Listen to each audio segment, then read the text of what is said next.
Hello, Pandey here. In the last video, we studied selection sort and we saw how it was inspired by arranging a group of students in the order of their heights. We saw that its complexity was order n square. In this video, we consider the much more humble and the much maligned bubble sort, which is another order n square sorting algorithm which is also inspired by the natural world.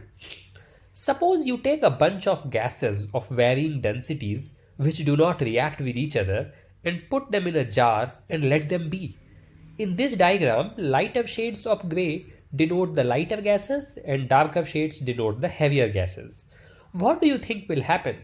The lighter gases tend to bubble up while heavier gases tend to sink down. For the sake of understanding, we can assume that two nearby gas molecules swap their places if lighter one is below the darker one. And this inspires our next sorting algorithm, the bubble sort, sometimes also called the sink sort. Now coming to the software world, we need some systematic way to decide what exactly the swaps in our case will look like. The simplest is to just scan the array, comparing each element with the successive element and swap the elements if need be. Let's see how that works with an example. First, we compare 25 with 23. They are not in the right order, so we swap them. Next, we move ahead and compare 25 with 33. They are in the right order, so we just move ahead and compare 33 with 28. Since 33 is bigger, we need to swap the two numbers.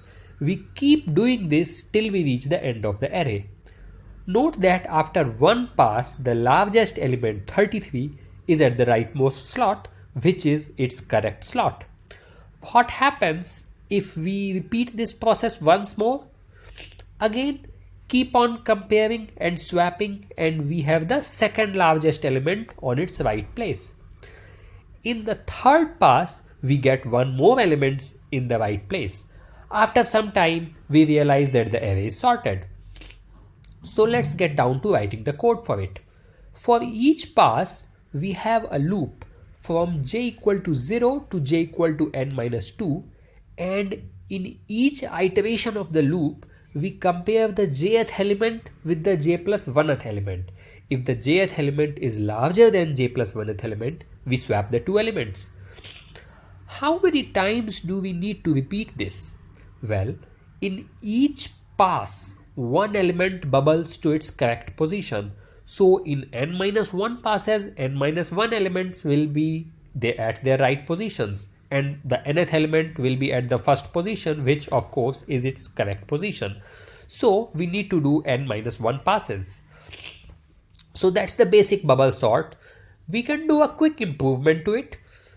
You may have noticed as we do successive passes, the largest elements keep settling on the right.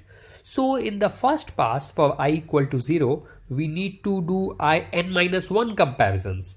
But for the second pass, when I equal to 1, we know that the last element is at the correct place. So we can skip the last comparison and thus we need to do only n-2 comparisons. In general, for a certain value of I, we need to do only n-1 minus I comparisons. This cuts down the number of comparisons roughly by half. Alright, so that was bubble sort.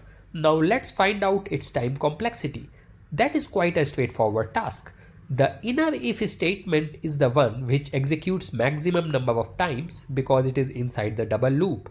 So the number of times the if statement executes determines the time complexity of the algorithm. Let's see how many times the if statement executes. For I equal to 0, j varies from 0 to n-2, so there are n-1 comparisons. For I equal to 1, j varies from 0 to n-3, so there are n-2 comparisons. This goes on and finally for I equal to n-2, there is a single comparison. So overall there are n-1 by 2 comparisons, which makes it an order n square algorithm. I want to make a few observations about bubble sort. First is that it is the slowest of the popular sorting algorithms. It has got such a bad reputation that some professors have suggested that it should not even be taught. Donald Knuth concluded that the bubble sort seems to have nothing to recommend it except a catchy name and the fact that it leads to some interesting theoretical problems. Of course, being an order n square algorithm, it is slower than order n log n algorithms like the quick sort, merge sort, or heap sort.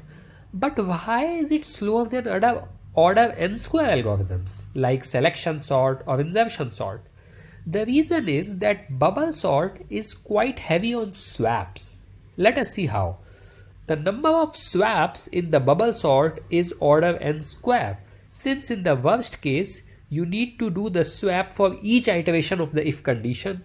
The worst case occurs when the input array is sorted in descending order. Compare that with the code of selection sort.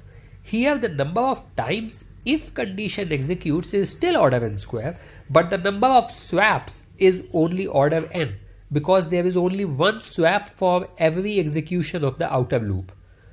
Now swap is quite heavy. It consists of 3 instructions as opposed to just one instruction for the if statement. Thus an algorithm which is heavy on swaps will be slower. For a similar reason, bubble sort is slower than insertion sort too. That raises one question though. If the bubble sort is inspired by natural phenomena as we saw in the beginning of this video, then why is it so slow? Nature usually does things in a very optimal way. The number of petals in a flower follow Fibonacci sequences and the snail shells follow the logarithmic spiral, and nature arranges everything in the most optimal manner. After all, such technological advances as artificial neural networks are inspired by the neural networks in our brains. Then why is bubble sort so dumb? The catch here is parallelism. In the gas in the jar example that we considered at the beginning of the video, multiple swaps happen simultaneously in the nature. So the real world implementation of bubble sort is actually a parallel implementation. However, in our sorting algorithms, we are concerned with a uniprocessor scenario. We can do a slight improvement to the bubble sort. It is possible that the array gets sorted in fewer than n-1 passes. In that case, we can break out of the outer loop sooner. How can we easily detect that the array is sorted? If in a given pass there is no swap, then we are certain that it is already sorted because each element is smaller than the next element. Note that while this improvement makes the algorithm a bit faster for some cases, in general it remains uncompetitive to other sorting algorithms. Finally, a personal anecdote to end this video. During my undergraduate studies at IIT Kanpur, Professor Manindra Agarwal took our algorithm classes, and in a course project, he saw a file called bubblesort.java, which means that some team had used bubble sort in a larger project. He was a bit annoyed that somebody was dumb enough to employ bubble sort in a practical scenario. So much for the reputation of the humble bubble sort. Goodbye and see you later. Thank you.